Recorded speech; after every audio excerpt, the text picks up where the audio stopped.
Welcome to the Leaders in Life Sciences podcast, powered by Enterey Life Sciences Consulting.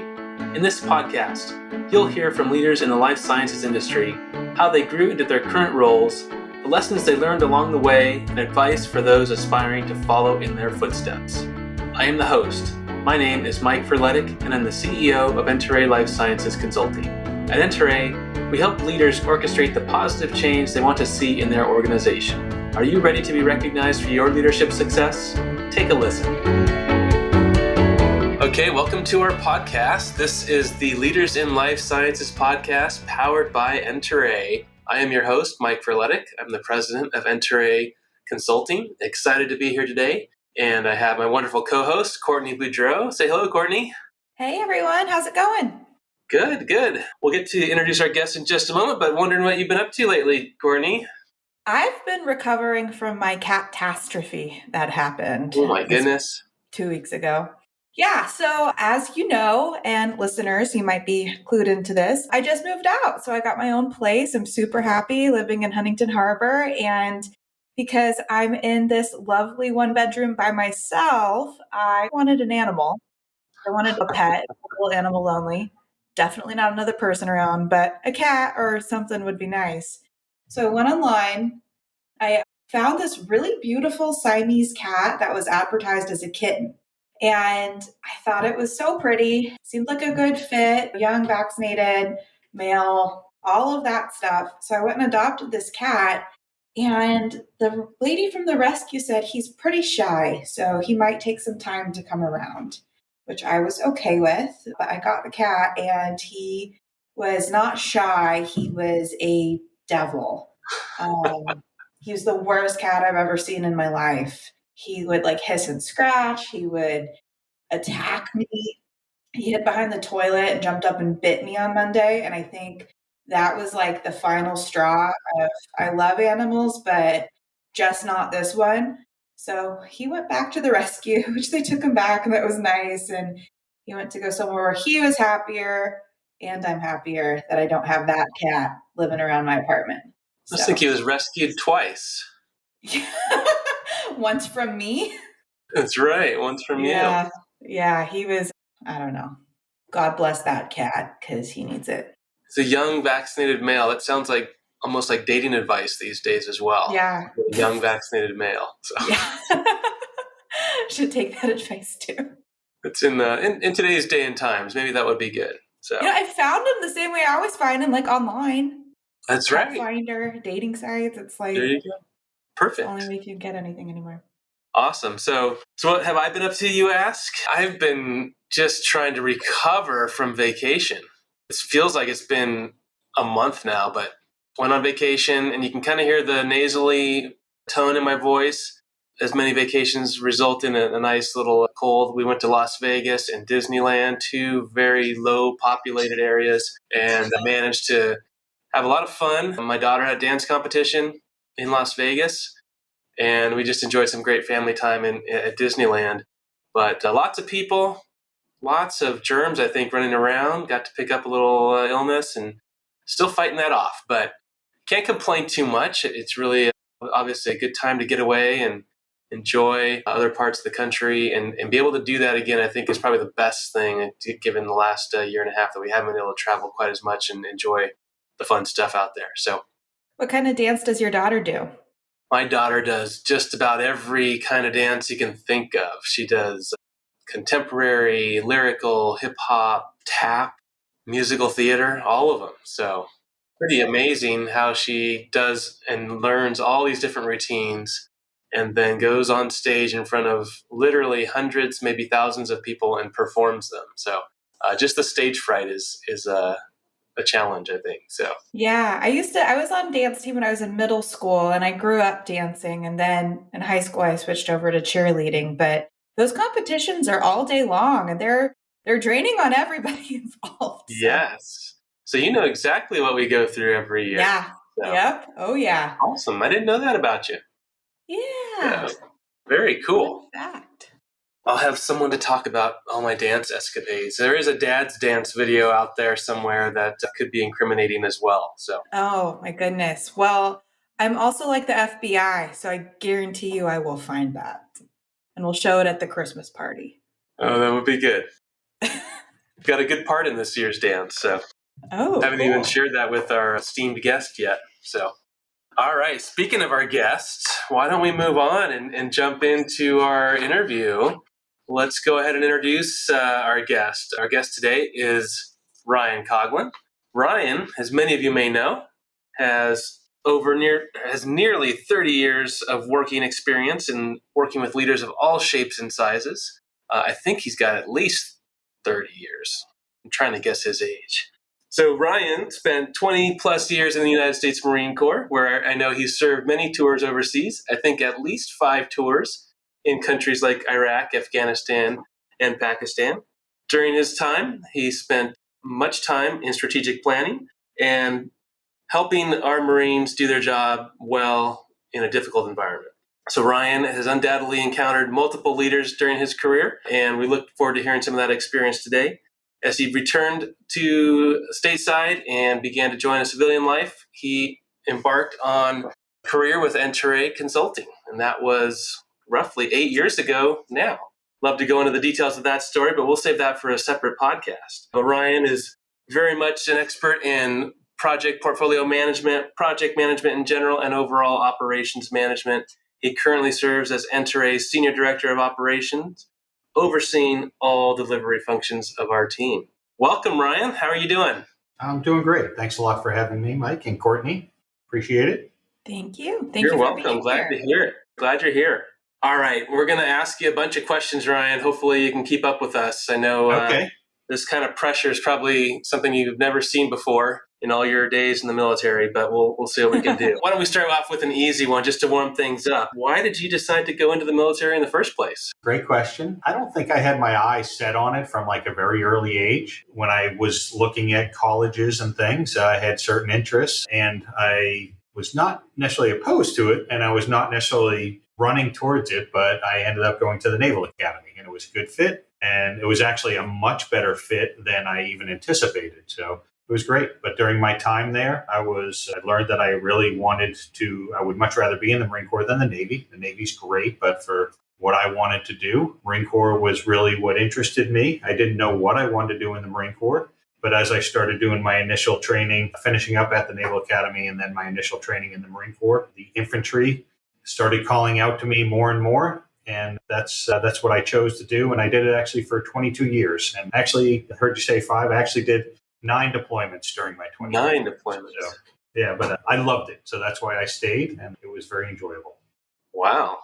That's awesome. I didn't realize you were in the infantry, to be quite honest. But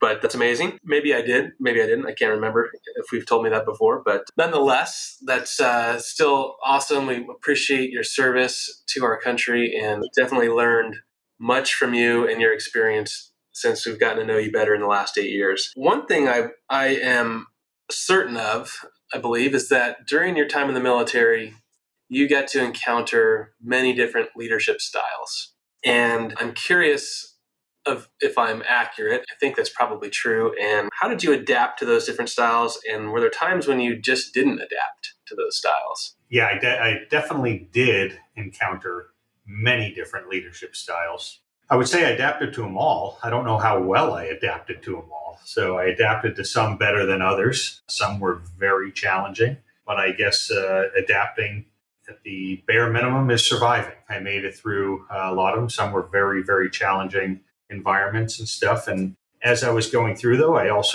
learned to look at my leaders and pick out the things that I did value. What made the great leaders great individuals, and what made the leaders who I thought could use some work, where they were weak. And I tried to emulate that as best I could, emulate the positive and avoid the negative, and just did my best. But I definitely had I consider some extremely good leaders out there that I get to follow. What leadership style would you say that you've carried over from what you learned in the military over into your work in the life sciences? I don't know if I have a name for the style. I can think of a couple similarities in the leaders that I truly, truly loved working for. I don't know if we can come up with a name to the style, but they were all based around a couple things. On the front end, They were consistent in their messaging and their expectations. They were very clear, very, very articulate in their expectations. That goes to clarity. But so up front, they were very clear. You knew what was expected of you. And in some of them was very, very demanding. So it doesn't mean that it was simple, but they were very demanding, but very clear. And then as you follow on, they were consistent in that guide. But a telling characteristic of all those individuals that they were very tolerant. And that was one of the things that I value probably more than anything else in what I consider the great leaders. And when I say tolerant, it doesn't mean that they just glossed over mistakes or anything like that, but they knew that the best way to grow and have people deliver and perform beyond their expectations is to be. So one individual was, he would always say, I don't want you to ever make the same mistake twice. Outside of that, I don't care what mistakes you made as long as they're made with the right intentions in mind. And so whenever a mistake was made, and there were some big mistakes, whenever a mistake was made, we'd always stop and assess the situation, what led to the decision that caused the mistake, and all those things. And you do a good assessment of it, and there was never any blame, never any retribution, never anything. It was always done in a very positive manner. And you came out of it feeling like you learned from it and you grew from it. And he was genuine. And I will tell you that if you made the same mistake twice, which I did on one occasion, you paid for it. But I totally respected it. I knew when I made that mistake the second time that I was going to have to answer for it. But those are some examples. So being clear up front, being tolerant, I think is a huge one. And then being able to look at a situation, giving honest and genuine feedback. Well, I appreciate that. And I agree with that as your leadership style. We call it Ryan-esque behind your back, but yeah, I'm just kidding. But we can term a new leadership style. That'll be the name of the episode. Ryan-esque. Ryan-esque. It's funny because in a meeting, I think it was yesterday, we were talking about when your supervisor put something on your calendar last minute and you get really scared or nervous. Oh no, what did I do now? Or what's up now? So we were joking about putting everything is fine after or on the meeting invite, just to clue you in that it's okay. That's a good idea. We'll call that, I'm not sure what we'll call that one, but we'll put that on there as well. So yeah. Very good. So Ryan, I think the military probably gave you a lot of great skills, leadership being one of them. How did you use those skills to venture into a completely different industry when you started looking at joining a company focused on the life sciences? I found out over time, so it definitely didn't jump out. I think jumping into a whole new industry, whole new environment, I think I tried to watch and learn a lot. So I wasn't really pushing myself out there early on. But I found over time that I think it's the exact same thing. I've tried to be the same way in that I try and give very clear guidance and expectations up front. Sometimes I'm not successful, but I'll do my best. I try and be tall. And I actually love that when someone's working on something, even if there's a mistake, it's like, okay, let's look at what the impact is. Is it really that serious? Let's figure it out and let's figure out a way to solve it. And then there's one other element to it I kind of skipped over before, but it's always being professional. So showing people respect, just being courteous, being friendly as much as possible. I know at times I lose my temper. My kids will attest to that, but just trying to be professional. So I try to apply the same thing here. I would say that the bigger challenge for me is that it's definitely in an industry where I have less experience. So sometimes the real detailed subject matter is probably my area of weakness. At the same time, I get around that by not shying away from it. I'll acknowledge what I don't know and try and learn from it. Yeah, that was something I was hoping to ask you is I noticed you are really excellent at asking questions, especially when you're in new territory somewhere. For instance, onboarding with the most recent project. So is there a method or an approach as to how you dive in and you ask every single little detail and really clarify those points that need to be clarified?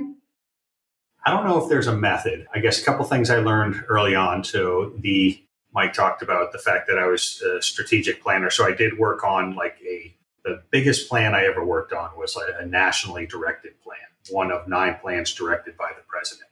And you should, even after months upon months of developing this thing and really defining the problem, when you get really, really into it, you should be able to explain that thing in really 2 minutes. Big picture. Here's what we're doing in this problem. Here's the problem. Here's what we're doing to solve it. Or if the problem arises, in our case, it was a contingency plan. here's what we would do to solve this national level problem or international level problem. And it's kind of the same way. If you can, whatever you're working on, if you can very clearly and simply articulate it, then you truly understand it. And if you can't, and that's kind of what I use for my measure, can I articulate it? So until I can articulate something very clearly, I'll just keep asking questions. And then when I know I can articulate it very clearly and simply, then I think it's clear to everyone. I also learned over time, it was very hard at first, but as I ask questions, I am now very, very much less embarrassed about what I don't know. Early on, it was. I try and force myself to ask questions, but I was insecure about it at times. The older I get, the less insecure I am, because a lot of times when you're asking a question, people don't want to admit it, but they don't know the answer either. And that's okay. That's knowing that they don't know the answer is sometimes as good as getting an actual answer. And we know where we're starting from. So I guess when I can explain it very simply, then I know I understand it and don't feel embarrassed about asking any question. That's kind of my two principles.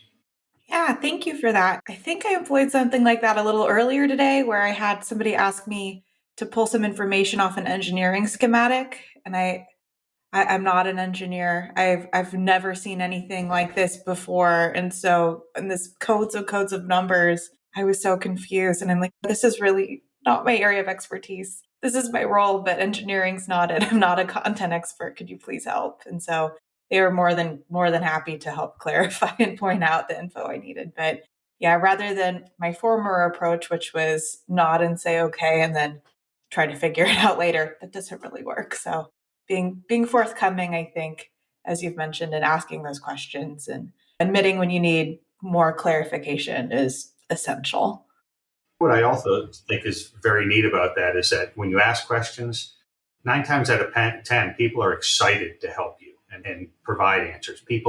Very rarely do people get upset or get angry. But if you ask a genuine question, no matter how stupid it may seem, people are usually very excited to help you out, to help you understand something. So it's kind of nice. Totally agree. We're all learning as we go through this world, and I think that includes every day that we step foot in the office. So great to hear that advice. Hey, Courtney, a lot of our clients we work with have great ideas on how to improve their business, but they just run into challenges that seem to get in the way of accomplishing their goals. Have you ever seen that? Yeah, of course. It happens all the time. I've seen clients struggle with a lack of visibility into all the work that's happening within their organization. I've seen clients that are focused on manual tasks, which takes away from focusing on the actual project work. And I've seen leadership struggle to make decisions due to lack of timely information. That's so true. It seems like just knowing the problems to fix is only half the battle. How'd you help your clients address those challenges?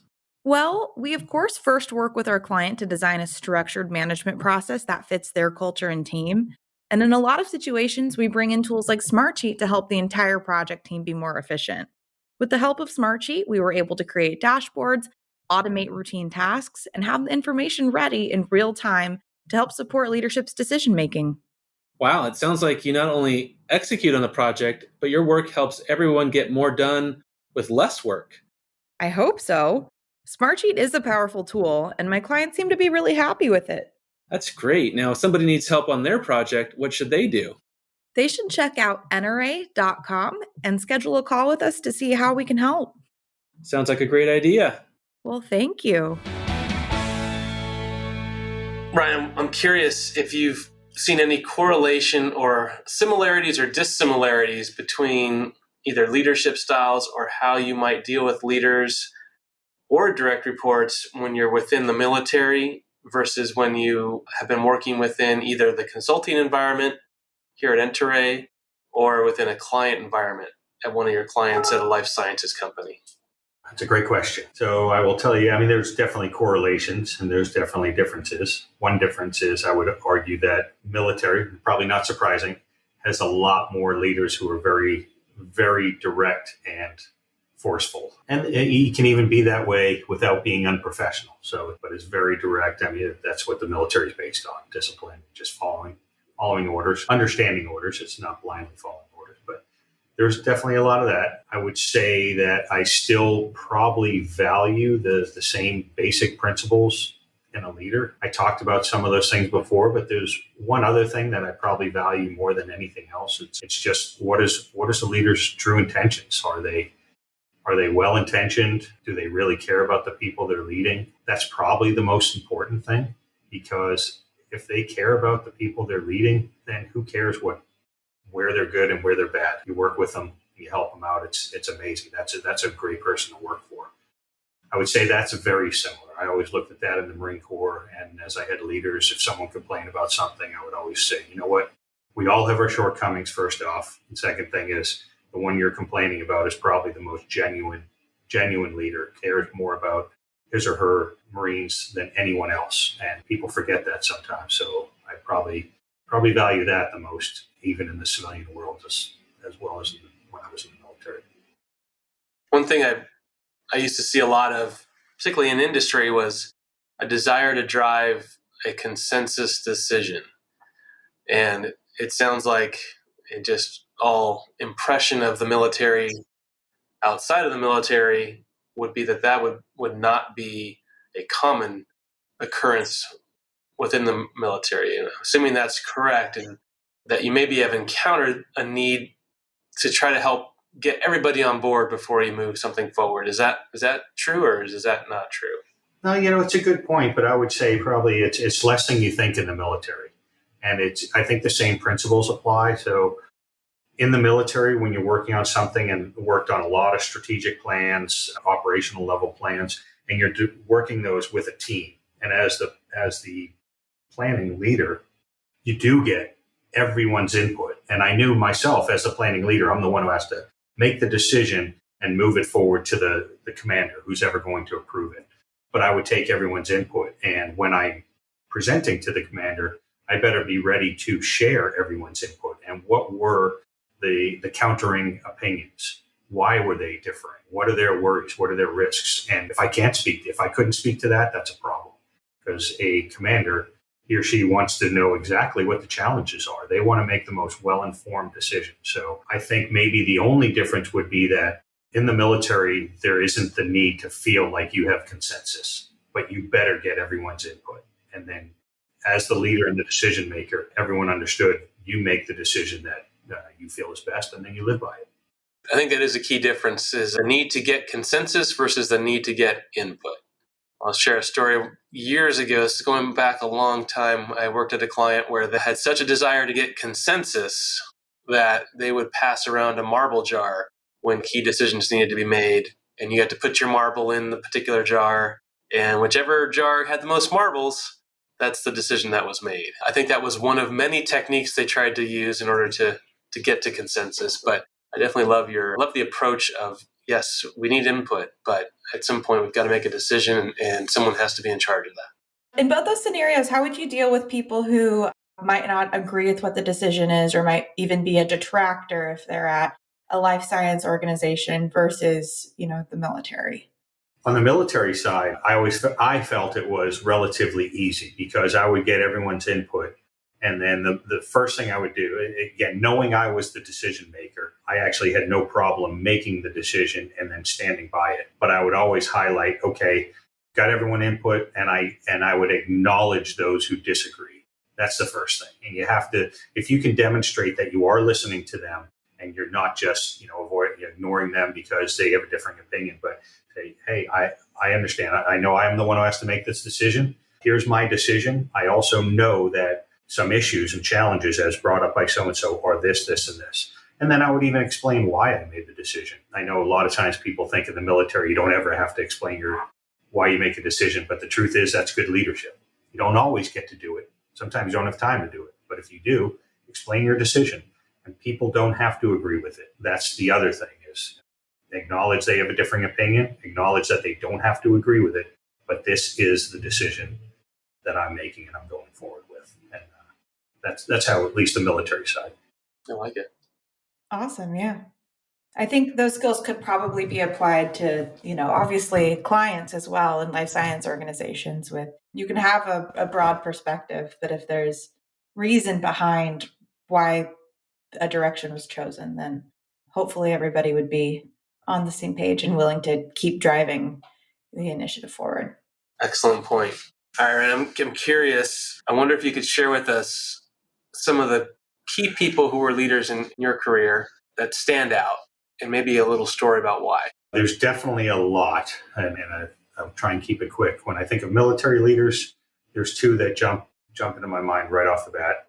John Holden was my battalion commander when I was a company commander on deployment. And he was the one who, better than anyone else, exemplified that thing about, here's my guidance, encouraged us to take initiative, make things happen. And then, not more than anyone else I've ever worked with, he did not, there was no, what was the word I'm looking for? He was very tolerant in that he didn't hold it over you if something went wrong, where we made a mistake. He exemplified that better than anyone else. And then we would take the time to assess what happened and why we did it wrong.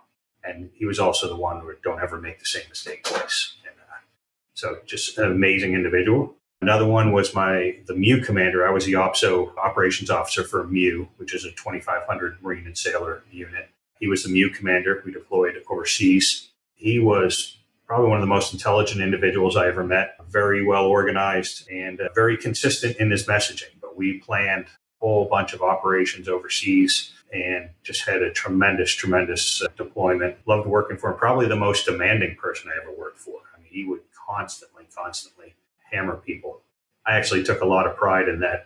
In my group, my operations section, we had 30 or 40 people. I would never let him get to anyone in my section. He had to hammer me on everything. And it was like a little battle between he and I, but we had a tremendous relationship and just very consistent, very, very professional, although very demanding. Another great individual. And then actually, I'll probably summarize the last group is there's three individuals all in high school age. They were all athletic coaches, but tremendous examples. I'll give one tiny example. I'll move on. I talked about making a decision and being genuine about it. I can think of one of my coaches. These three individuals were all the same, tremendous leaders. But one individual, I rode crew in high school. That's why I went to the Naval Academy to row crew there. But when I rode crew, they have this thing called seat race where you actually fight for your seat in a boat. And I was fighting for the very first boat, and I beat an individual. And when we got on the dock, he acknowledged, he said, you won the seat. He told the whole team, Ryan won the seat race, but I am not going to put him in first boat. I think both boats rode better the other way. And I will tell you, it's still a lesson, obviously, I cherish today because I hated that individual for about 2 days. And then I totally got over it. And I thought he was one of the most amazing leaders because he has to make a hard decision. And he made a very genuine decision. He didn't try and hide behind anything. He was very genuine. Said, you won the race, but I'm making a decision otherwise. And a big lesson for me. That's pretty cool. Now, help me understand. So you get to fight for the seat in the boat. Is there a skill set that goes with each of the seats?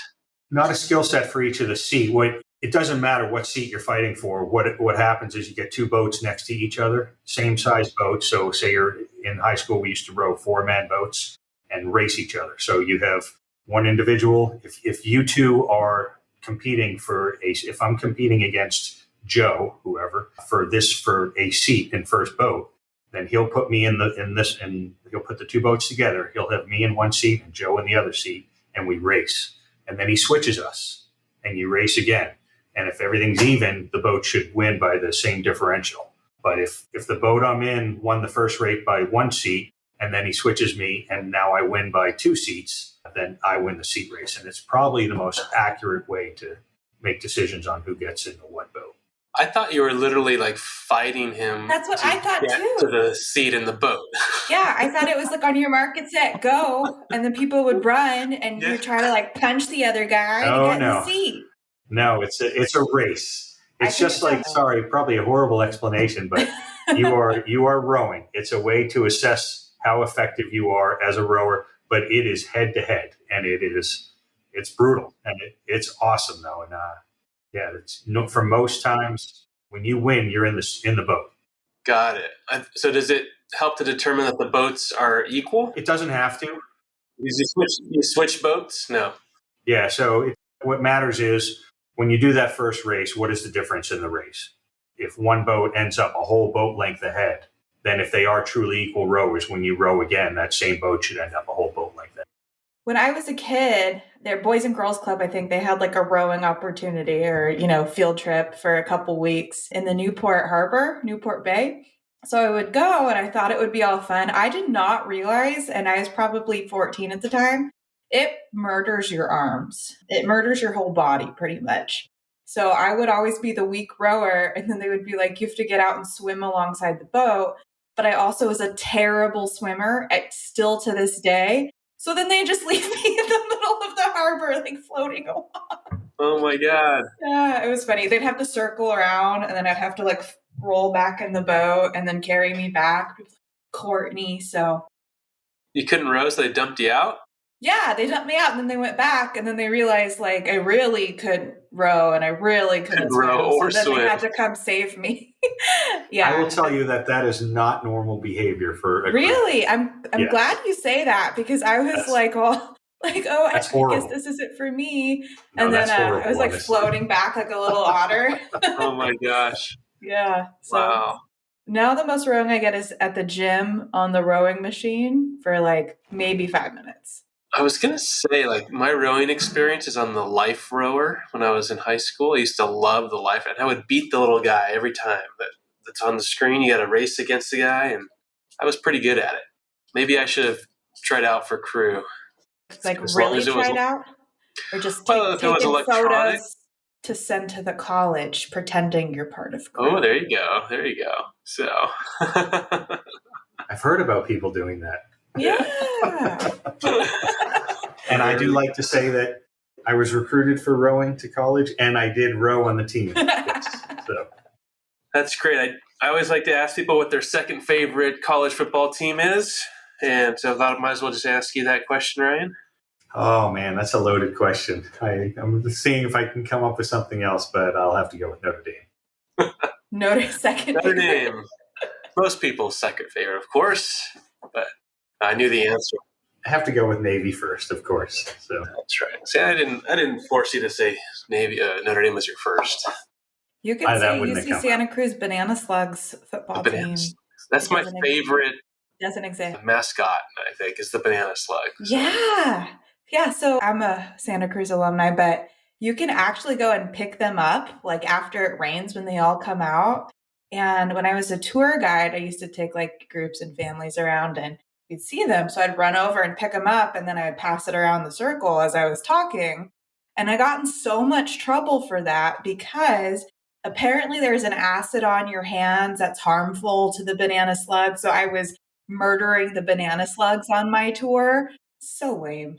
But I love them. So they're cool. Yeah, I heard we were in Hawaii, and I heard there's this to watch out for the very big slugs. I don't think they call them banana slugs, but they're telling us that they could be poisonous or something like that. So I have an aversion to slugs now. So You don't just go pick them up? I don't go pick them up. No, I used to pick up the ones with the shell, but I wouldn't touch the actual slug. So Oh. I was against that. I think we have a little game to play here, don't we, Courtney? Yeah, we do. And it does pertain to both military and science. So both of you, Mike, Ryan, you guys can do your best. All right. But essentially, so I have a list of acronyms, and you guys have to guess what the acronym means and where it came from. Was it originally military or science? So, and I'm going to randomize them. So first one is ASAP. ASAP. that's military, definitely. That is military. I What is thought that it? was just everyday vernacular. Me too. Is that even an acronym? ASAP? It's now a word. It's a word. Yeah. As soon as possible. There we go. Alrighty, next one. IRB. I know that one. I was going to say it's got to be a science one. It is. Life Sciences, it's a investigational review board. Yes. Great job. What about okay, so I'll give you these two together. A CO versus a CA. CO is military. Yeah, CA, I assume, is science. it is. CO is commanding officer. Mm-hmm. I'm not sure what CA is. So Okay. I don't hear CA alone. I always hear CA or Kappa. So Yeah. Okay, well, that steals my next one, which was Kappa. Thanks, Ryan. And we use that in the military too. So I was Kappa? wondering, is that a science term only, or did that originate in the military or anything? I've never been through the military, so I couldn't tell you. Okay. I I know it's a life science term. So Yeah, we what use is that it? term as maintenance related a lot on all our vehicles and everything. Okay. Huh. I've heard it like even in NASA. I think it's broadly used term. So HIPAA. I know that one. That's science. Yeah. That's science. Yeah, that's medical. Now the Health Information Portability and Protection Act. Yeah, Portability and Accountability Act. Yeah. Awesome. And then TIA. I don't know this one. Yeah. I'm trying to think if it's, I don't know it either. It's more medical. It's transient ischemic attack. Ooh. Yeah. Oh, it's like a stroke. Mini stroke. Yeah, mini stroke. I know. I thought it's interesting because whenever I see that, I'm always like, oh, transient ischemic attack. But it also means like thanks in advance for like, just general slang. That's for texting? Yeah. TIA. TFTI. All right. FUBAR. Definitely military. I won't say what that one means. We had to search that. I had heard it many years ago. I couldn't remember. I searched it up and I found out. Yeah, we looked it up yesterday. I was watching a cat show because I'm learning about cats, obviously from my catastrophe. And there's a cat named FUBAR, and I just thought it was funny. And then I found out it was a military term, and then I figured out what it was. It was like, oh, well, it's even funnier. How funny. I actually thought that was a very common term that everyone knew, though. I'm surprised at how few people know it. So I know. I think it's used as a word more so, and people don't really know what the acronyms mean, what the letters mean. So The origin? Yeah. Okay. So we'll do ADME, ADME. got to be science. Yeah, I'm thinking, I don't know what it is. It's absorption, distribution, metabolism, excretion. So it's, pharmacokinetics. Nice. Mm-hmm. So it's how you evaluate a drug, its action in a human. And then last one is CBER. I know that is a government organization, I believe, right? Did you say CBER? CBER. How do you spell it? CBER. I'm not sure. It's a Center for Biologic Evaluation and Research. Okay. Yeah. So when you send drugs in to go be evaluated, or your BLA, your IND, those types of applications for new products, they have to be evaluated by CBER. Very cool. This was awesome. So we've come to the end of our podcast. I want to say thank you to Ryan Coughlin, our very first guest on our Leaders in Life Sciences podcast. Thank you, Ryan. Thank you. It was a lot of fun. I really appreciate you having me on today. Yeah, we enjoyed it. Thank you, Courtney. Great to share this time with you. I'm looking forward to our next one. Thank you. Take care. Okay, well, thanks, Ryan. It was great having you on the podcast. One more thank you to Ryan for joining us. And I'm going to bring on our special guest, Courtney. I've got Emily Green here, one of our consultants, to kind of give us some of her thoughts on how this went. Hi, Emily. How are you doing? Hi, Mike. I'm great. How are you?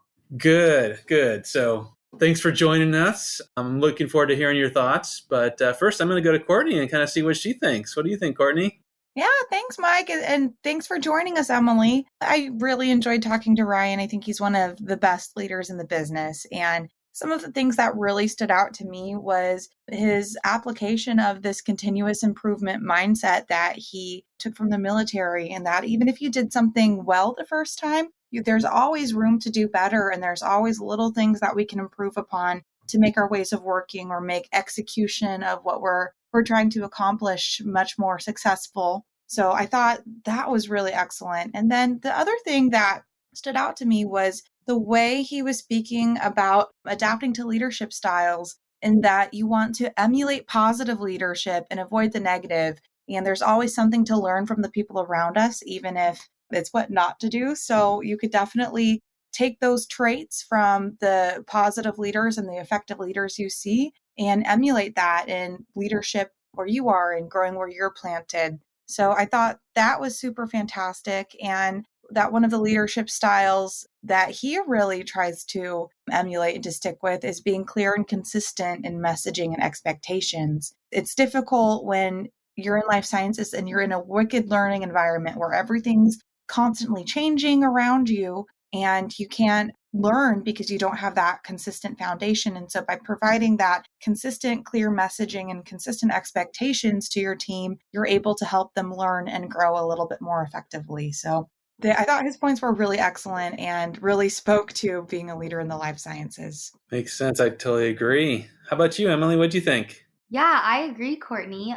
I guess bouncing a bit off your continuous improvement point, for me, one of the things that really hit home for me was about making mistakes being okay. And I think that links in a lot with continuous improvement, because I think if your goal is to continuously improve and be willing to change things and adjust and respond and react to feedback, I think that's also when you make mistakes and saying like, okay, I made a mistake. Now I need to stop, assess the situation, and grow from that experience. And I think the way he said it was that, like, I think the best way to grow is to be willing to make a mistake. And I think that speaks to a couple messages. One being that if you're not willing to try something new, then you're not going to grow. I think you have to give yourself the space and opportunity to grow. And then also making sure that there's never any blame when you do make those mistakes. Because I think the point is that mistakes are just that. They're a mistake. No one intends to do it. And it's really just an opportunity to say, hey, what went wrong? What went right? And how can we move this forward from where we're at now? And I think kind of like culminating that in the idea of like not making the same mistake twice is really saying like, we're going to assess and evaluate why something went wrong so that we don't do it again in the future. But like really that first mistake and mistakes in general, they're really just opportunities for us to do something differently or do it better. And I think that was a point that Ryan, I think, really effectively made, especially within the health sciences and life sciences industry, that like, we're not always going to have the answer or exactly what the perfect solution is. We just have the best that we can do. And sometimes that involves mistakes. That's awesome. I think that's a great point. And I can attest to Ryan's philosophy on that. And one of the things that it reminds me about is a book. The book is called WTF. It's a great book, and it stands for willing to fail, not what you might think it could have stood for. But it's a great book. It espouses that same philosophy that if you're willing to fail, then you're going to get better because you're willing to fail. And sometimes you do fail, but how can you get better from that? So definitely like those points. A couple other takeaways that I had. One was I thought maybe just some advice I thought that was really great was when Ryan was talking about these very, very complex situations that he was dealing with back when he was in the military and on global scale discussions that he was having to present on, and applying that to any situation that we're in. If we can take these very complex situations and boil them down to a 2-minute explanation of what we're trying to accomplish, that type of advice I think can serve us in almost any situation that we're in, be it with a client, be it with our friends, be it with our kids, whatever that might be. If we can take these complex situations and boil it down to a very simple 2-minute explanation, I think we will all be happier and more productive. And the other thing that I want to add one more because I thought was really valuable was this point about asking questions and not being afraid to not know the answer, right? If you don't know something and you're asking questions, that when you ask questions of the people who are more knowledgeable, they generally get excited about it. And I thought that was a great point. Like people like to share knowledge, and if you're genuine and you generally ask questions to learn and improve yourself, people are willing to help you do that. So I thought that was a great point. Being willing to do that, I think, is going to be something very helpful for all of us as we grow in our own abilities and leadership styles as well. Cool. Well, thanks for your thoughts there.